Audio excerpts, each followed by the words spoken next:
Obviamente la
Bien, ya está publicándose la rotación práctica del primer grupo, ya creo que está publicado ya en el fichero. El próximo grupo rota el lunes en la mañana antes de la prueba. Vamos ahora a empezar la segunda clase, ¿ya? Esta clase primero está dividida en la patología de los párpados, después vamos a ver la patología de la pared ocular propiamente tal.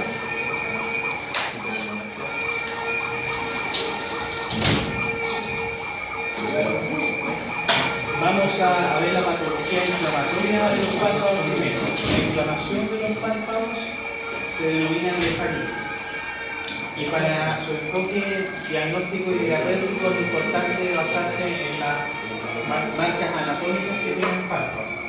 El párpado se entiende como la mezcla de dos láminas o lamelas. Está la lamela anterior, que está formada por la piel, por las pestañas, por el tejido graso y el músculo articular, y la lamela posterior, que está formada por el esqueleto tarsal, que a su vez está formada por las glándulas de meibomio y tejido conectivo, que está mecánicamente muy adherido a estas glándulas.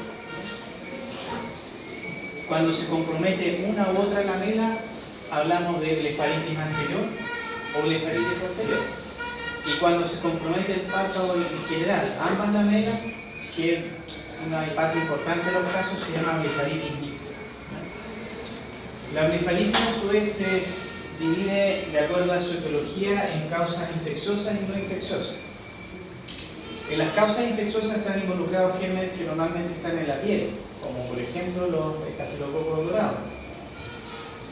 Y las causas no infecciosas, en general existe una enfermedad de la piel, por ejemplo la dermatitis seborreica, o cuando el paciente tiene aumento de la seborrea producto de ciertas condiciones especiales. A nivel del párpado, eso genera una clínica. Y mixta cuando hay mezcla entre inflamación e infección, cuya presentación también no es infrecuente. Acá tenemos algunos ejemplos clínicos de la blefaritis anterior de origen infeccioso. ¿Cómo sabemos que es anterior? Hay compromiso de la lamela anterior, en este caso la fila de pestañas está perdida, hay pestañas que están mal dirigidas hacia el ojo, eso se llama triquiasis, que es una complicación crónica de la blefaritis. Hay pestañas que son atróficas, más cortas que lo normal, y también que han perdido la pigmentación, una pestaña blanquecina y atrófica, ¿ya? Eso también se denomina poliosis. Hay ausencia, pérdida de pestaña, Y también hay un engrosamiento del borde libre que está asociado a telangiectasias, que son dilataciones de los vasos sanguíneos, en este caso las venas palpebrales. Todo este contexto habla de que este paciente tiene un compromiso crónico inflamatorio del borde libre palpebral. Por otro lado, en esta diapositiva se ve en la base de la pestaña una estructura muy adherida que se llama collarete.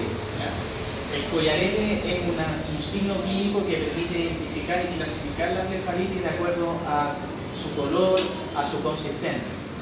Y como su nombre lo dice, es un verdadero collar que está alrededor de la base de la pestaña y que muchos pacientes intentan sacárselo porque este collarete refleja actividad inflamatoria local. Es una mezcla entre células, fibrina, transudado inflamatorio, y al intentar sacárselo muchas veces genera un trauma en borde libre y un círculo vicioso de picazón palpebral o ocular, o inflamación de las glándulas que están adyacentes a la pestaña.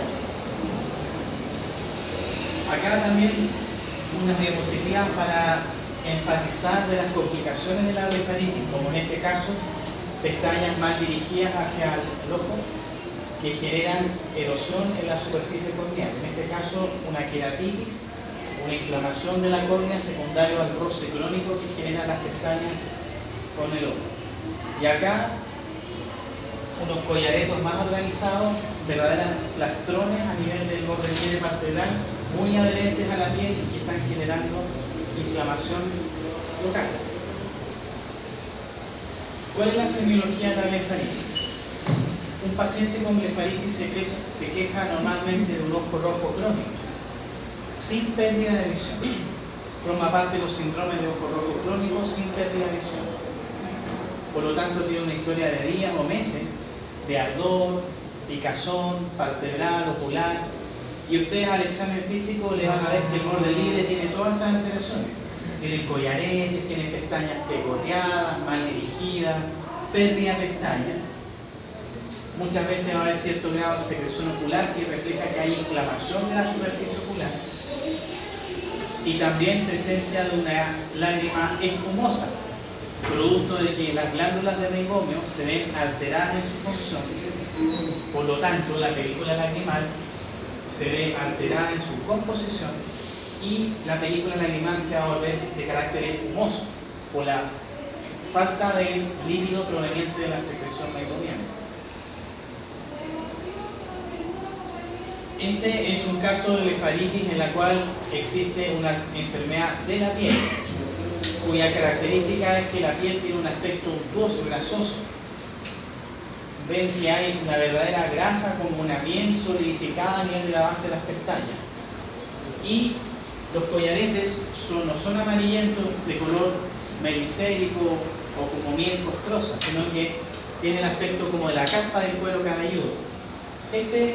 Son collaretes mucho más finos y más pequeños y caracterizan a la blefaritis seborreica. Puede presentarse en niños, puede presentarse en adultos mayores. Pero también genera los mismos signos. ¿Qué signos vemos en las blefaritis? Tenemos un paciente con un ojo rojo crónico, por lo tanto vamos a ver que la conjuntiva ha tenido un cambio histológico y vamos a ver la presencia de micropapilas que se pueden ver a simple vista o con el oftalmoscopio directo, vertiendo el párpado inferior y viendo unos puntos, unas elevaciones muy pequeñas que tienen en su cúspide un punto rojo. Eso se llaman papilas.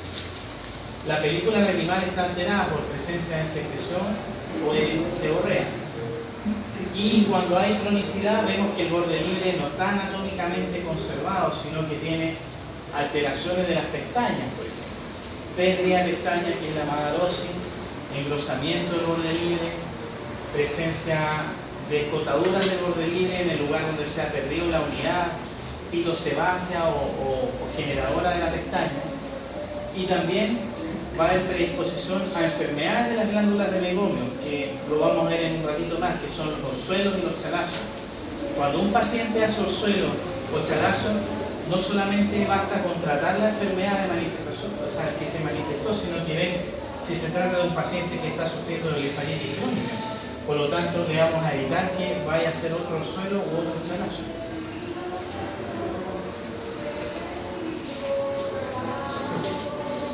Blefaritis posterior, ¿ya? Acá en la blefaritis posterior existe un compromiso de mala función de las glándulas del meiomio. Y acá en esta diapositiva se destaca en la imagen un color rojizo.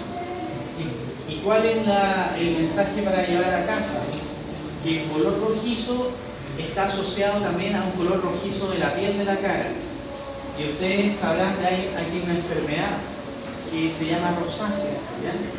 Que afecta la cara, la piel de la nariz, produce hipertrofia sebácea, y la rosácea muchas veces produce compromiso ocular. Y una de las manifestaciones del compromiso ocular es la blefaritis posterior.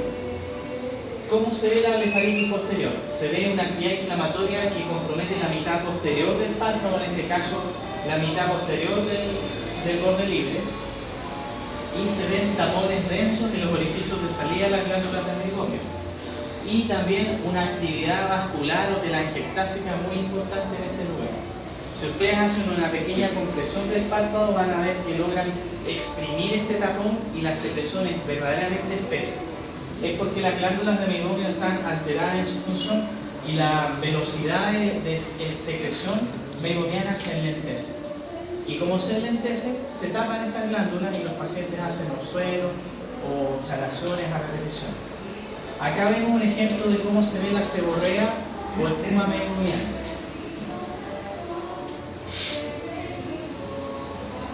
El tratamiento de la blefaritis. El tratamiento de la blefaritis consiste en erradicar los factores inflamatorios que están a nivel del borde libre.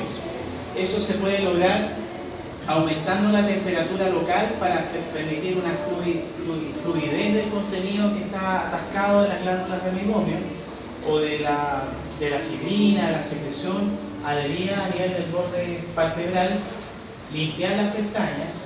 Hay diferentes soluciones de higiene palpebral que están disponibles en el mercado, que van disponibles a eso, y también hay aplicación de terapia local, que pueden ser ungüentos, antibióticos para destruir las bacterias que están alojadas en el borde libre, y sobre todo, por eso está subrayado acá, tratamiento del ojo seco, porque al funcionar mal las glándulas del meiomio y el borde libre, la película lacrimal se tiende a evaporar más y a cambiar la osmolaridad y su composición física y química.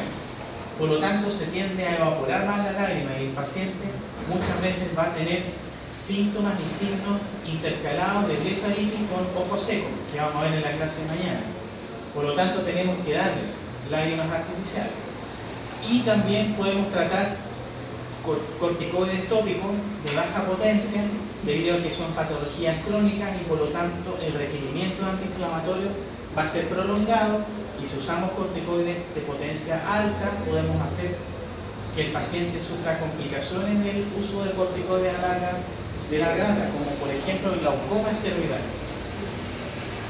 El tratamiento de las complicaciones lo vamos también a recalcar enseguida, que son los orzuelos, que es la meibomitis aguda, los orzuelos internos, o los chalazos, que es la meibomitis crónica. Acá para recordar que la blefaritis posterior está asociado a manifestaciones cutáneas de la cara. Por lo tanto, acá al mirar las fases de este paciente vamos a ver que tiene una serie de obstrucciones de las glándulas sebáceas, puede tener rinocima también como complicación crónica de la hipertrofia sebácea, de la piel de la nariz y otras manifestaciones típicas de la rosácea. La meibomitis aguda, ¿ya? O famoso orzuelo. El orzuelo no solamente es la obstrucción aguda de la glándula meibomio, también hay un orzuelo externo que está provocado por la obstrucción aguda de la glándula de Sais, que está a nivel del folículo piloso de la pestaña, está al lado de la pestaña. Pero su manifestación es parecida, es una inflamación aguda, por lo tanto va a tener dolor, edema, enrojecimiento, todo lo que ustedes dominan de las manifestaciones de inflamación. El tratamiento de eso es antiinflamatorios orales, ¿ya? Por 7 a 10 días, más un tratamiento tópico que habitualmente es una combinación de antibiótico y antiinflamatorio corticoidal, combinaciones por ejemplo de tolramicina con dexametasona, tolramicina con loteprednol, que son combinaciones de antibióticos y anticorticoides. u otras combinaciones que están disponibles en el mercado. Y también, una vez que se pasa el dolor, se puede aplicar compresas húmedas levemente tibias o frías si es que está en la etapa de dolor agudo, para aliviar localmente el dolor y permitir la fluidez de la glándula fluyente. Acá tenemos un suelo, por ejemplo, acá tenemos un suelo en el cual existe una elevación de la desembocadura de la glándula negomio. Vemos que existe una pústula acá en el vértice del orificio de salida de la glándula negomio y un enrojecimiento local. Acá lo mismo, pero ocurre la obstrucción a nivel más cercano del cuerpo de la glándula o de su base, por lo tanto el aumento de volumen está más profundo. Pero si ustedes tocan al paciente, llega a saltar. Y eso habla que es un orzuelo. La meibomitis crónica o chalazo. ¿Cuál es la diferencia? Acá existe un aumento de volumen indoloro y que tiene una historia de meses o semanas de evolución. Se produce por la obstrucción crónica de la glándula negomio, la cual aumenta de volumen y aloja un contenido granulomatoso, similar al color de un aspecto como de tiza molida mezclada con líquido. Y el tratamiento del chalazo es quirúrgico. Esto no se trata con gotas ni medicamentos orales. Acá hay que operarlo porque el objetivo de las gotas va solamente para tratar cuando el postoperatorio inmediato, que genera un trauma quirúrgico e inflamación adyacente y puede favorecer que el paciente tenga orzuelo nuevamente y que pueda recidivar de la patología. Solamente entonces tenemos un aumento de volumen crónico, indoloro, una masa del párpado. Acá tenemos chalaciones. Vemos acá que la imagen es parecida al orzuelo, pero ustedes basta que lo toquen acá en el consultorio norte, cuando consulte, y ahí va a ver, esto es un chalazo. Entonces, interconsulta al oftalmólogo. Acá también es un chalazo, ustedes pueden hacer una palpación transpalpebral, a pesar de que el aumento de volumen sea la conjuntiva. La conjuntiva acá no está inflamada, sino que está congestiva, es porque existe un retraso de la circulación sanguínea debido a que la conjuntiva es elevada. Puede haber cierto grado de inflamación, pero en el fondo si ustedes tocan esta masa no duele. Y si no duele, y la historia es de semanas a meses, estamos frente a la presencia de un chalazo. Bien, vamos a hablar ahora de la malposición de los párpados. La malposición de los párpados puede estar solamente localizada a nivel del borde libre. En este caso hablamos del ectropion o el entropion. El ectropion se deduce que es la eversión o la exposición del borde libre hacia afuera. Por lo tanto, ¿qué queda expuesto? Queda expuesta la conjuntiva del ojo. El paciente tiene el fondo una eversión, por lo tanto, al evertirse el párpado, la conjuntiva sufre un cambio, que es una queratinización, para evitar que se dañe la conjuntiva y evita que se vaya erosionando por el contacto con el aire. La principal causa del ectropion es senil o involutivo, por pérdida de la tensión de los ligamentos que sostienen el párpado. Recordemos que el párpado está en un sostén, está equilibrándose como un equilibrista, anclado por ligamentos y músculos a los bordes óseos de la órbita, pero es una estructura que está suspendida. Por lo tanto, con el uso del párpado y con el paso del tiempo, a algunos pacientes se les suelta eso y el párpado pierde su posición. También puede producirse por una quemadura de la piel que produce una eversión traumática, o también una parálisis del séptimo par, que produce en el fondo el sostén del párpado en su sitio. Si tenemos una parálisis del séptimo par, una parálisis facial, el párpado se va a vertir por pérdida del tono muscular del músculo orbicular de los párpados. Y el tratamiento es quirúrgico, dependiendo de cuál es la causa. Acá tenemos diferentes tipos de ectropion. En este caso, acá este ectropion está producido por una parálisis facial, porque acá, aparte del ectropion, de la cual está parcialmente vertido el párpado hacia afuera, existe una caída en la ceja, producto de que se pierde el tono muscular del orbicular. Y el paciente probablemente tampoco puede parpadear, tiene un lagostal, tiene una insuficiencia del cerebro cerebral. Acá vemos que hay un elemento cicatricial en la piel que está vertiendo localizadamente el párpado inferior. un ectropion cicatricial. Y acá tenemos un ectropion senil. Vemos que la fase tiene cambios etarios, lógico, y vemos que la conjuntiva está queratinizada, o sea, está enrojecida y con una capa endurecida para protegerse del daño por la exposición crónica al aire.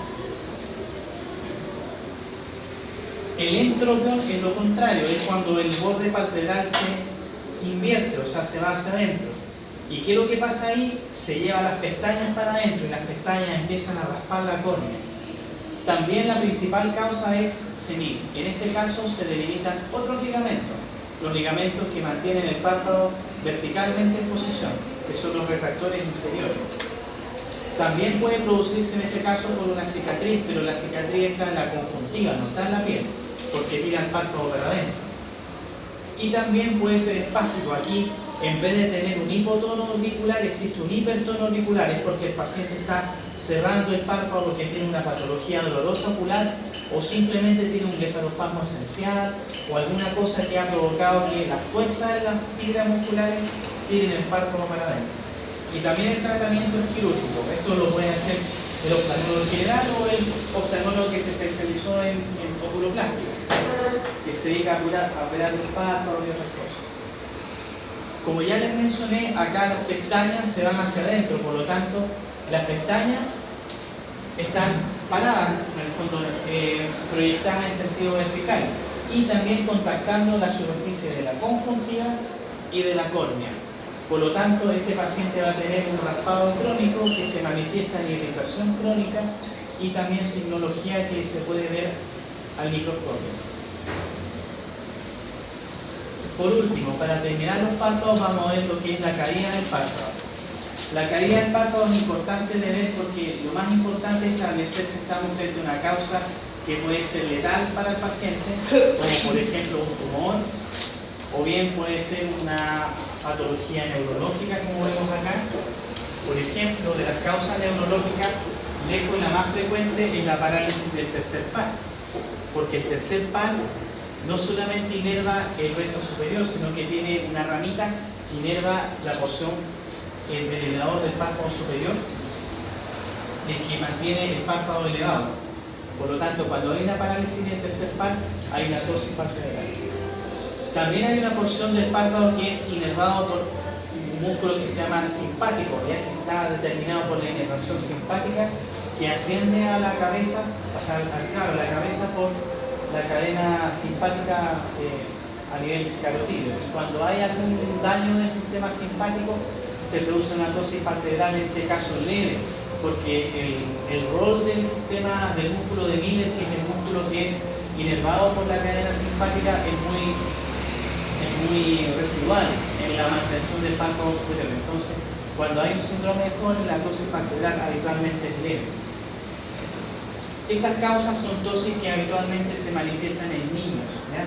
Que por ejemplo cuando hay tumores que más o menos se manifiestan en temprana de la vida o en la vida intrauterina, puede producir que el tercer par busque su avance, su paso, inervando otros elementos o acoplándose a ramas que van a otros músculos extraoculares. Por lo tanto, la activación de la motilidad ocular de otros músculos va a producir que, por ejemplo, la atosis varíe.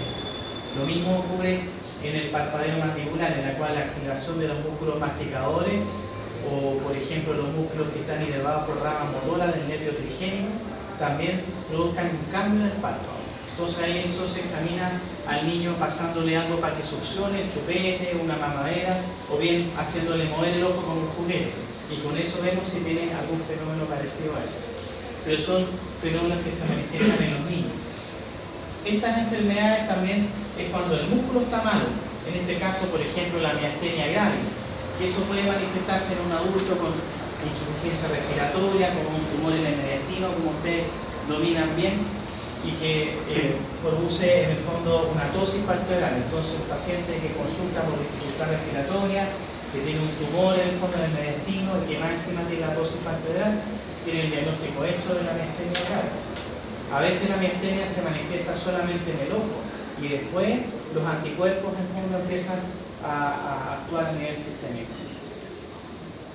Acá también, muy importante en el caso de los niños, está la atosis congénita simple. que, como su nombre lo dice, como es congénita, ustedes pensarán, claro, afecta a los niños, y como es simple, en el fondo lo que ocurre acá es que el músculo no se desarrolla bien y es reemplazado en vez de fibras musculares por grasa. Y eso es porque ocurre una malformación genética debido, por ejemplo, a que la mamá consumió alcohol en el embarazo, ciertos medicamentos, que por ejemplo, que sufrió diabetes gestacional, algún elemento que puede provocar alguna teratogenicidad o algún daño en el fondo del desarrollo de los elementos en el primer trimestre del embarazo. En general, a veces puede existir un antecedente materno que puede provocar una atosis congénita así. Bueno, como ya les mencioné, a veces la activación de músculos en otros territorios puede provocar un cambio de la atosis. Entonces acá hay un cuadro resumen que provoca, por ejemplo, que permite entender, por ejemplo, cuando un párpado cae o se corrige de acuerdo, por ejemplo, a la activación, en este caso, del quinto párpado. Y esto permite diagnosticar si una atosis está asociada a estos fenómenos sinquinéticos oculares, en la cual existen movimientos simultáneos sincrónicos. También a veces ocurre, por ejemplo, comunicaciones anormales entre otros músculos que son, por ejemplo, el séptimo y el quinto par. Y en este caso lo que se usa acá no es la corrección de la atosis, sino que aquí el cierre palpebral está provocado por un espasmo de las fibras musculares del auricular, y acá lo que hay que hacer es ponerle toxina botulínica al músculo auricular. En estos casos se hace cirugía de párpado, por ejemplo, que es la suspensión frontal con un tutor, por ejemplo, de fascia lata, o por ejemplo un tutor de silicona.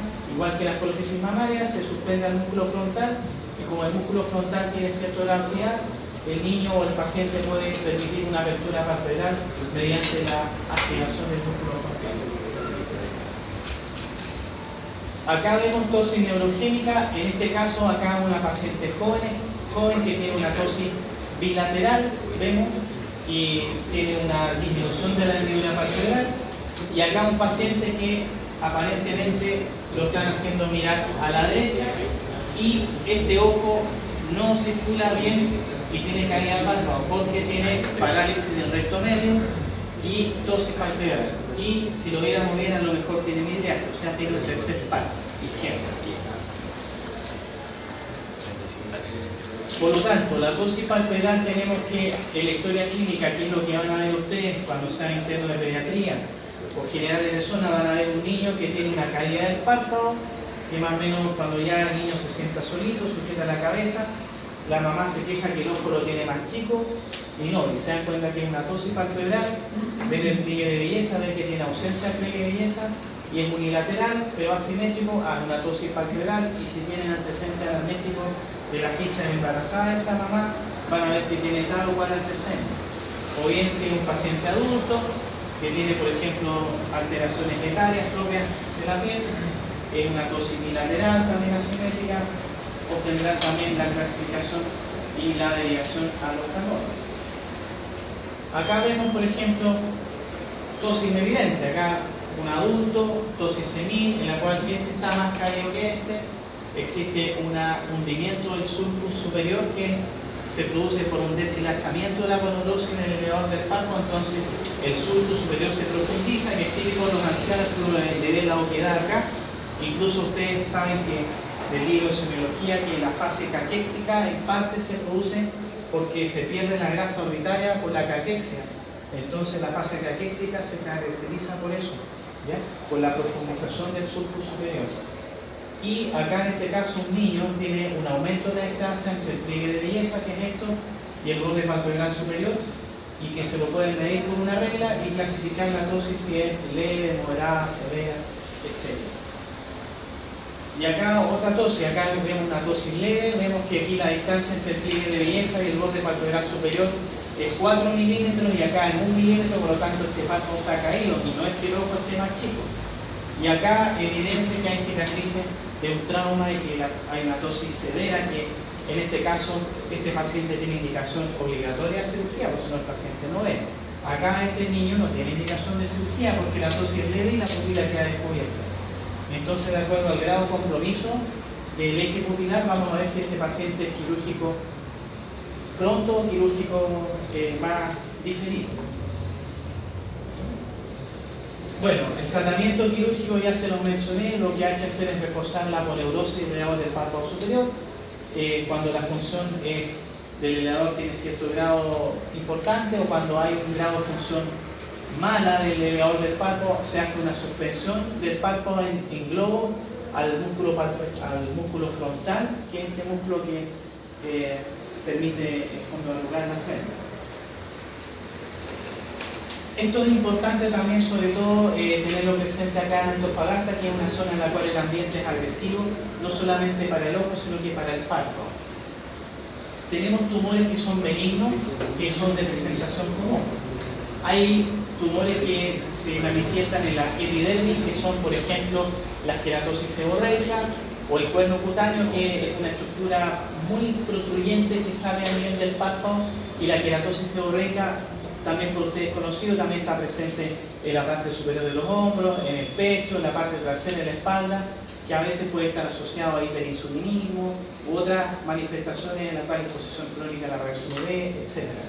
Hay algunos tumores que también tienen relación con, por ejemplo, contagio con ciertos virus, poxvirus o virus papiloma, que pueden producir contagio. A veces esto no solamente está en el párpado, sino que está, por ejemplo, en las manos, está en la entrepierna, en la zona donde puede tener contacto piel con piel el paciente, en pliegues en el fondo, donde hay zonas de grataje, sobre todo los niños que no se controlan cuando se rascan, entonces se van inoculando en diferentes partes de los virus. Entonces cuando hay tumores perlados o clinicados, por ejemplo, o con cierto aspecto verrucoso, si tienen un dermatoscopio o una lupita pueden ver y hacer el diagnóstico de eso. O los antelasmas que aparecen a nivel del cojinete nasal de la órbita, que son acumulaciones de grasa que también están asociados a gente obesa, más frecuente en mujeres, también hiperinsulínica o diabética, de Frenton, etc. Pero esos son tumores y que también los operamos nosotros. A veces los cirujanos se nos meten ahí, pero en general deberán ser operados por oftalmólogos. Y lo más importante, los tumores malignos, que esto es importante diagnosticarlo por la importancia o riesgo vital que puede tener el paciente. El más frecuente de los tumores de párpados malignos es el tumor vasocelular, por eso está nombrado en el primer lugar. Y sus formas clínicas están manifestadas como una úlcera, o sea, como una herida abierta, puede ser un nódulo, o una masa media vascularizada, o puede ser un poquito difuso, que se llama esclerosante. Y típicamente aparece en el párpado inferior, que es el párpado que recibe la mayor cantidad de radiación UV.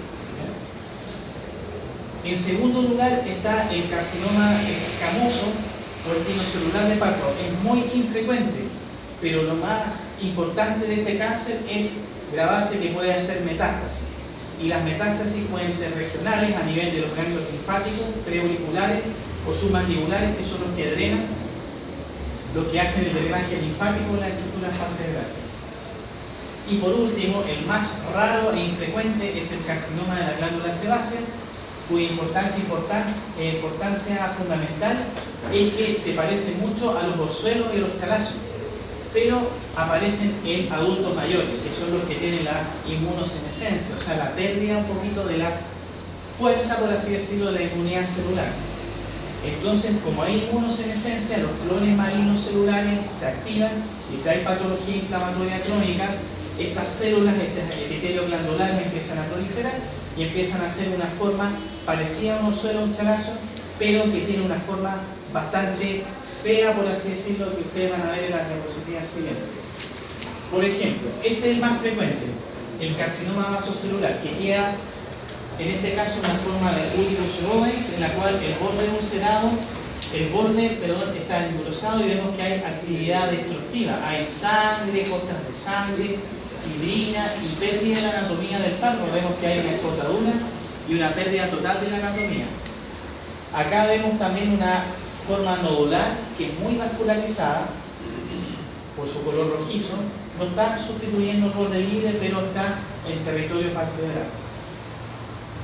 Y acá, por ejemplo, vemos un carcinoma de glándula sebácea. Vemos que existe una neovascularización o una angiogénesis totalmente anormal y diferente. Y acá existe una destrucción de la anatomía del borde libre. Esto no es un chalazo ni un orzuelo, obviamente es algo raro.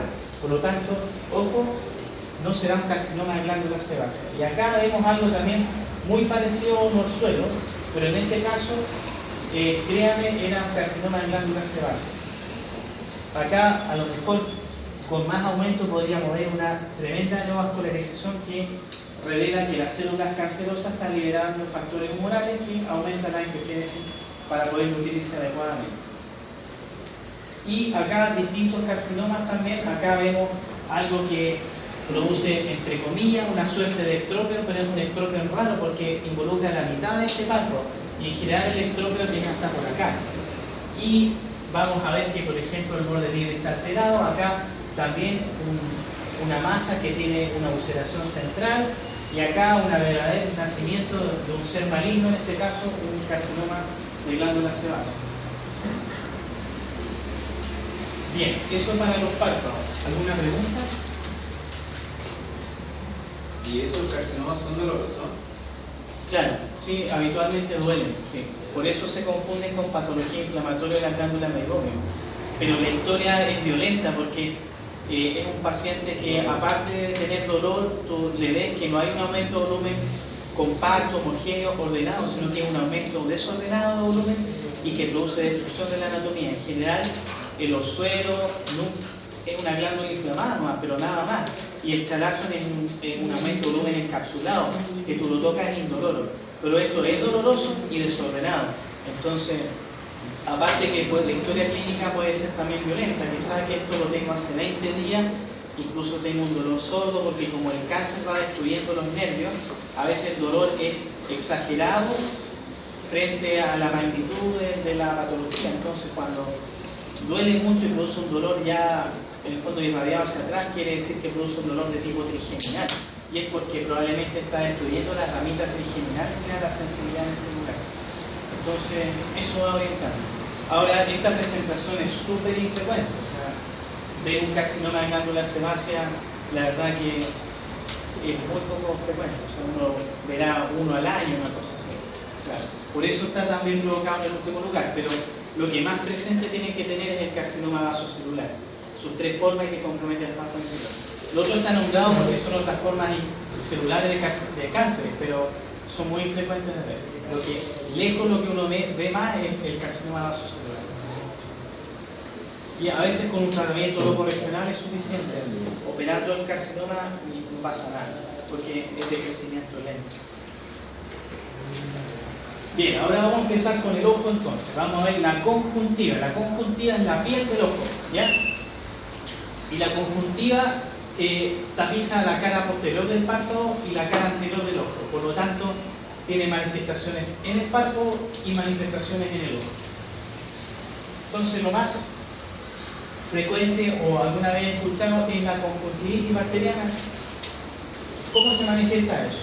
Es un ojo rojo con mucha secreción. El paciente se queja que amanece con el ojo pegado y que apenas se lo puede abrir.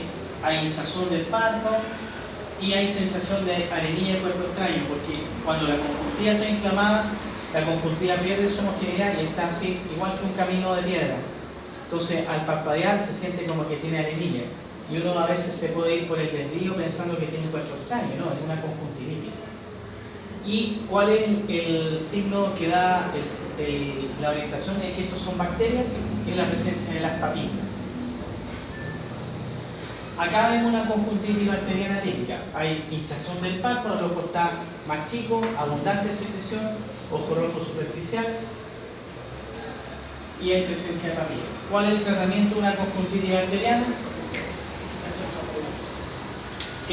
Vamos a dar antibióticos que pueden ser cloranfenicol, que está disponible en los consultorios, que es bacteriostático, o aminoglicósidos, que pueden ser cloramicina, gentamicina. En general eso es lo fundamental. También es disponible ciprofloxacino, quinolona, pero en general uno trata de ser más precavido con el uso de quinolona tópica. También se puede usar descongestionantes para quitar un poquito el ojo rojo. Son preparaciones de lágrimas con la gasolina, que otorgan un mayor confort y descongestión del ojito. O si uno está seguro que es una etiología de un germen benigno, todo eso puede usar gotas mixtas, que es la mezcla entre corticoides y y antibacteriano. Pero eso en general es mejor que la del oftalmólogo, porque si llega a ser una conjuntivitis viral o un herpes virus viral corticoide, puede ser nefasto. Y también se puede dar antiinflamatorios orales si es que el paciente está con mucho dolor. Por otra parte, ya vimos que hay alta secreción y hay papilas. En este caso, la conjuntivitis viral, hay tres cosas que las caracterizan. Primero que nada, hay linfadenopatías. Acabamos de mencionar que los cánceres hay ganglios linfáticos preauriculares y submandibulares. Entonces, si estamos frente a un paciente que está resfriado o que tuvo contacto con alguien que tuvo ojo rojo y hay un ambiente de virosis, respiratoria o no en la casa, y tiene un ojo rojo con abundante secreción acuosa, vidriosa, el ojo vidrioso porque la secreción es transparente, no tan mucopurulenta como las bacterias. Y aparte, al invertir el párpado vemos que hay unos aumentos de volumen como unas ampollas transparentes que se llaman folículos. Tenemos el diagnóstico hecho, una conjuntivitis viral. Siempre es difícil ver, pero doctor, ¿qué es esto? ¿Una conjuntivitis viral o es bacteriana? Tenemos que ir a mirar el ojo. Entonces, tenemos el párpado inferior y si vemos puntitos rojos, van a ser papilas, va a ser bacteria. Si hay ampollas transparentes, va a ser viral. Entonces tenemos linfadenopatía, ojo acuoso y folículos. Acá vemos los folículos de la conjuntivitis viral, en este caso la etiología por adenovirus. Como su nombre lo dice, el adenovirus produce daño celular de los epitelios glandulares y como produce daño de eso, afecta a las células caliciformes de la conjuntiva que forman la porción mucinosa de la película lacrimal. Y como las destruye, genera muerte celular y genera una necrosis de la superficie que está adherida al epitelio enfermo. Y en este caso, cuando hay un virus, que es el adenovirus, está en la destrucción que se produce una placa necrótica adherida a la conjuntiva que habitualmente uno, si la intenta sacar con un cotonito de algodón con anestesia, sangra. Y eso se llama membrana conjuntival. Cuando hay una conjuntivitis membranosa o pseudomembranosa o con fibrina adherida, como se ve acá, más hemorragia subconjuntivales, estamos frente a una etiología viral agresiva, que puede ser un adenovirus, puede ser otro tipo de virus estacional que produce un daño citopático severo, porque mueren las células conjuntivales, el epitelio conjuntival y las células caliciformes. Y estas conjuntivitis hay que tratarlas agresivamente con corticoides porque al producir un daño celular, al cicatrizar puede quedar cicatrizada o fusionada la conjuntiva palpebral o la conjuntiva del ojo, que es la conjuntiva vulvar. Y esta adherencia genera una simetría, una adherencia y que puede producir mal funcionamiento palpebral y eso se llama simbléfano. ¿Ya? Y el simbléfano puede quedar como una secuela de una conjuntivitis viral.